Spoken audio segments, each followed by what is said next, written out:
Hello there, everybody. Welcome along to EFL Debate. Now, this is the first of a two-parter of tonight's episode. As we record on Monday, this is the first part. We're talking about Barnsley with Andy Symcox, and we have a series of guests lined up for Thursday's show as this goes out. So delighted to be joined by Andy from Red All Over, of course. Andy, great to have you on. Thanks so much for your time this Monday evening. Just wondering, Barnsley went from taking 16 points from your first 7 games to 2 points from your last 5. Yeah, what do you make of Barnsley's season so far? It's been very frustrating because, as you know, we started off really well, and we're looking good. You know, we'd been promised, if you want, attacking football, high press, getting in the faces. We'd signed wingers so that we were going to play with a back four, which indeed we are doing, and we're wingers that go at defences and get in the area, and we did that, and we looked, with some teething problems as always happens, but we looked pretty good, and then after beating Reading in the league 3-2, well, on the 13th of September, we've decided that we don't want to win any league games anymore. We'll just save it for competitions, and it's. I think for everybody, it's a bit of a conundrum. I think most people accept now that we're taking too long to get at teams. We're playing possession based, but it's not quite as purposeful. We sometimes try a through ball where one only just exists and it gets cut out and what have you. So lack of confidence with some players. I really do think that we've got a style of play that sometimes is pretty decent, but we can't change it. We can change personnel, but we're not changing the style, if you like. Sure. What we haven't got, and I think everybody's, well, certainly I think it, and I think most Barnsley fans would say the same. People talk about we haven't got a plan B. I don't know about plans like that. We haven't got any way of changing things. If, for example, we're chasing a game or want to win it, want to, from a drawing position, want to win a game, having for example, a big presence up front, a striker, we haven't got that. We can change for like, if you like. We change winger for winger, midfielder for midfield player, but we're not seeming to change the style, and teams seem to understand how to get at us. And the way to get at us is exactly what Rotherham did a week ago, 2 weeks ago, and what York did. Get in our faces, get straight at us, and it puts us about a bit, really, gets all a bit much. We gradually then get back into a game, but sometimes we then as we were certainly against York, we're chasing it. When teams sit back, we've got wingers that can take players on, and they do, and they can get crosses in, but we haven't got sometimes the players that can get on the end of certain crosses. We need to play to our strengths. There's no point in putting high crosses in, for example, for Davis Keeler-Dunn to try and head in, because he's not that sort of player.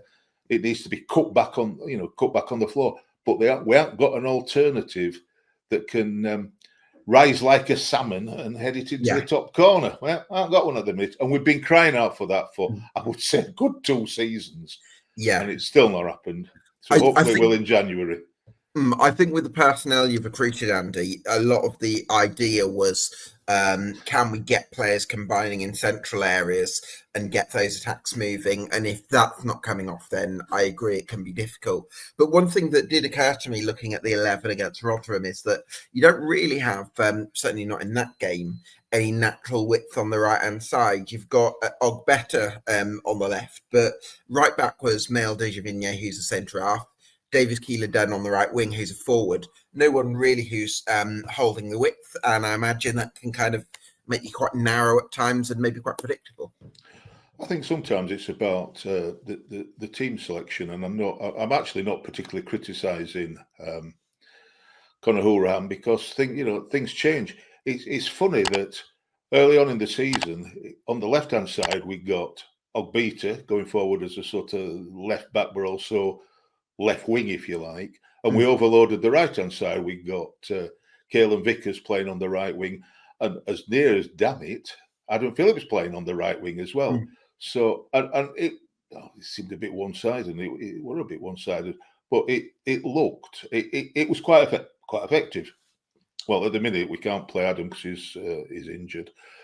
We've seen the resurgence, if you like, of Reyes Cleary on the left wing, who could play right wing as well if it come to that. And he's been a revelation because, you know, if it's not going well for him, he's not good. But sometimes he's just electric. He's strong and he's electric. And for me, but then it affects other aspects of the team and the formation. For me, we can play Vickers on the right hand side and Cleary on the left hand side. What we've been doing when we play them together is not playing Vickers as a right winger, been playing him just behind whichever striker, usually DKD, because we've had McGoldrick injured, although he's now come back.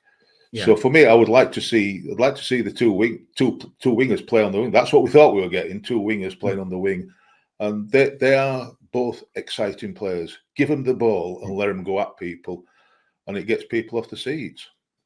Yeah, absolutely. I think also I agree with your point about centre forward, but I also think it's got to be someone that can also fit in with the kind of the one-touch combination play that Conor wants to play. So they can offer something different, that's a different dimension, but also fit in with plan A. I think that would be quite important going into. It'd be nice to have a strong striker, whether it's somebody that's good in the air or somebody that's more very, very quick and mobile. Yeah, playing down the middle. Cleary can sometimes do that, but we need something there to change it. What we've started to do, Gabe, in my own opinion, is we've become a bit too ponderous rather than, at possession, but rather than going at players with possession and doing it with purpose and going at the opposition. We've been too ponderous about it, and for me, it just starts to remind me of what it was like under previous managers, where it became boring. I'm not saying it's as bad as that, not by any stretch of the imagination, that it's as boring as it was. But we need to attack quicker and with more purpose rather than. I understand possession and trying to, to create space, trying to create gaps, moving it from side to side and all that. But sometimes even when we do that, we're still not going at it with purpose. We seem to be looking for a pass sideways or a pass back rather than turning and driving towards. There are some noticeable exceptions to that. Patrick Kelly gets the ball, turns and runs at the opposition, as I said, as does Reyes Cleary and what have you. Yeah. But maybe we don't need to attack other teams as penalty areas, where we just used to give Cleary the ball in our own box and let him score from there every week. That works for me. That's as good as keep doing that. Yeah, I would maybe question whether Mark Roberts can, if you're talking about Barnsley becoming a better footballing side under Hourihane, I would question whether Mark Roberts fits into that. I think he's someone who's competent aerially at this level in terms of defending the box, but I don't know about him on the ball as centre half. So, I mean, if I look at the squad that you had against Rotherham, I'd be inclined to say maybe move Mail de Javigny into centre half alongside Jack Shepherd and bring in Tene Watson as a right back, because I don't know if Roberts can do it for the way that Hourihane wants to play. Well, we'll see, won't we? I mean, for me, he's just coming back from injury, and he's had a layoff for a bit now, and he's just coming back. For me, he's a strong defender, and he's currently a strong defender for me. And I like to see him playing at the side of Jack Shepherd. They do two big strong lads. They don't get bullied. Not as quick as either of them used to be, but Mark Roberts for me is integral. And remember, he scored the winning goal against York this last Saturday. So I'm not going to knock him when he scored winning goal in added time. But he's going to be in and out into injuries. And there's others that can play. We've currently got Josh Earl, who I do rate, that's out injured. But sometimes if he's playing, who's he going to play? Who's he going to play with? When he's played with Mail de Javigny, they've looked weak together in the centre. He has played with Jack Shepherd, who then has to move to the right-hand side and he's left-footed, and that looks disjointed. So for me, these are the best. They're the best two combination currently, but they've got to win everybody over. Mark, is worth having on the pitch for his long throws, apart from anything else. No, I think he's a decent. He just looks all right on the ball. I think sometimes we've got to stop our centre halves thinking that that they're the best midfield player in the world and could do long passes down the wing straight to a player's foot, and then he can go around the fullback, because sometimes we don't, and they just edit out, or we just give possession away. So stop trying to be Glenn Hoddle all the time.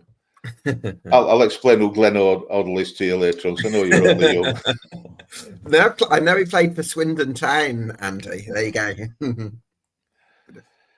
If you think 40-yard passes, if you think 50-yard passes, Glenn Hoddle. Okay. Yeah, I've got it. Johnny Bland, Andy, bit of a revelation in the early weeks of the season. Bit of debate, I think, on the bulletin forward as to whether he's best now playing left back in place of Nathaniel Ogbeta, or continuing in central midfield, which is where he's played for most of the season. It all depends. We could change from game to game and week to week. Nathaniel Ogbeta came off against York, and it was poorly. He'd been ill, and it showed. He didn't have his usual level of energy to get up and down. So we're right that we did the decent thing and brought him off and moved Johnny from right back, where he's not normally played recently, to left back, and brought Watson on, who's solid at right back. For me, Johnny Blanca is a quality player, and he's going to make his mark in English football. I hope it's with us, but you never know. I personally like to see him playing in midfield as a defensive midfield, call it, if that's where you want to go with it. But he can play anyway. He had a really good game against York, and it was a clear difference in how the game went when Johnny moved to left back and Ogbeta came off.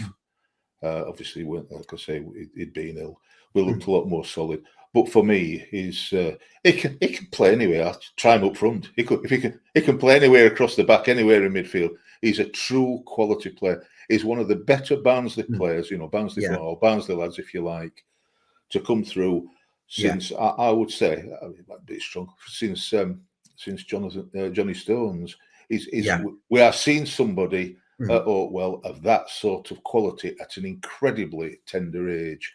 And remember, he's only just broken through. I've spoken to people from inside the club in the last couple of months who have said, Johnny Bland will go on and do some really big things. So, definitely somebody I've got my eye on. And it's great that he's getting this versatility, because sometimes it can help a player playing lots of different positions at a young age, because it helps them manage different situations and build that in-game intelligence. I think somebody told me, I don't know if this is sure. Somebody told me he started off as a centre back. I don't know if that's the case or not. But he can certainly play anywhere there, and he's a young lad, but he's quick in the tackle. He breaks play up. He don't try and do too much. He tries to do the right things at the right time. He's got such. I mean, he's 19. He's got such an old head on young shoulders. It's ridiculous how good a football brain, an intelligent football brain, John's got. So, yeah, I'm wondering if there's a nickname for him, like because I would almost liken him to Philip Lahm of Germany. Someone who can played lots of different positions. I'm wondering if there's a part of Yorkshire that Johnny's from. Where's he? He's from Shrewsbury. Okay, the Shrewsbury Lamb. That doesn't really work, does it? I don't know. No, I'll give you some thought. No, I'll tell you this: he's not bland by nature. He might be by name, but not by nature. I can tell Absolutely. you that. So what? I suppose, taking everything into account, the brilliant start that you had, and the 15 points from the first 6 games, and the 3 points from the last 6. Yeah. It's a bit of a contrast, isn't it? Where do you kind of see Barnsley's season levelling out at, Andy? Well, I'd said before the start of the season that I thought we'd finish about 8th or 9th, so slightly better than last season. But then, like you said, after the first half a dozen or so games, I was getting giddy and saying I thought we'd finish 6th or something like, getting to the playoffs. I still think we'll do better than we did last season. I still think top 10. Would you be content with top 10? Well, I said 8th before, and if it's 8th, then It's long, but I'd be disappointed because I can see, particularly as we saw early in the season, I can see that we're not far off. As you know, we've had a couple of injuries, but then every club has a couple of injuries. You know, we've had McGoldrick injured, we've had Roberts injured, we've had Earl injured. You know, it happens, doesn't it? And every club has that, so you can't go on with that. I think it'll be interesting to see what we do in January. And we say to every flip, I hate transfer windows because the speculation becomes, of course, you're a Barnsley fan, unbearable. It's of course, unbearable. Yeah, but it's not about losing players. It's about the constant thing about, you know, people put up that we're going to sign so and so and so and so and so and so, and then they get the face on when we don't sign them, without any knowledge at all about whether we were likely to sign them or we're intending to try and sign them or not. We have no idea. I would hope yet again that we got somebody that can make a difference. And for me, the difference, the one difference it could make is to have, I'm going to say, a tall, mobile striker, somebody that's got some, you know, some pace, but also some power at centre forward that can play with David McGoldrick and or Davis Keeler-Dunn. Because the one thing that I would hope, Andy, is that there is a bit of money in January, because as much as the last January window was criticised, I'm sure there was some, you know, one or two players that you'd signed that window that weren't even on, they were on a less than 1,000 a week. So there was very little money available. So that's the one thing that I would hope, that you can actually pay, you know, reasonable wages for players. And of course, at the minute we haven't got a sporting director, so I don't know what's happening as far as covering the role, or, you know, because he was responsible for transfers and contracts and what have you. So I'm hoping that somebody is either we've got somebody lined up, or if we're not replacing him like for like, that somebody's picking up the role, and it doesn't become too much for one person. So we got John Flatman there, but he's not really much of a football person, is he? No. A smashing guy, though, I'll tell you that. Oh, right, okay. He's a smashing guy. Right. My personal opinion is a smashing guy. Sure. Okay, well, that's great. But you're right, he's not a football guy, and he wouldn't profess to be. Sure. So, so Conor Hourihane and Richard Keogh are going to have some good contacts, possibly at Derby. Beyond that, I'm kind of struggling in terms of, is it going to be more of a contact-led recruitment drive rather? I don't know if you've got analysts in the building or whatever. We've always got that, but it weren't successful last January, that's for sure. So I've absolutely no idea. I think it's pretty clear that both Conor and the board for the owners have identified where we need strengthening. It's don't leave it too late, and you know, if we want to do something, then we're going to have to do something up front to be able to change it. Now, that's not saying that we're not ineffective up front, because Davis is scoring goals. He's not reached the heights in his overall play as he did last season. Sometimes it looks like he's not played football before. His control's been letting him down. His passing's been letting him down. But he knows where the goal is. So it'll be frightening when he he's scoring goals now when he's not playing particularly well. But when he rediscovers his form, and he will do, it'll be quite frightening if he's got something to play with, and it can't just be David McGoldrick playing up there with him, because David's not going to be able to play every game or what have you. And I don't personally think it's right that DKD plays as the centre forward striker. No, he's not that guy. He plays off the cuff. He pops up into goal scoring positions. He doesn't start there and be the marked man. He likes to drift into those positions. So that's when he's at his best. Yeah, 100%. All right. Well, that's good to chat about Barnsley, Andy. Thanks so much for joining us. Keep up the great work on Red All Over, and we'll see you again. We'll continue for part 2 of this League One podcast.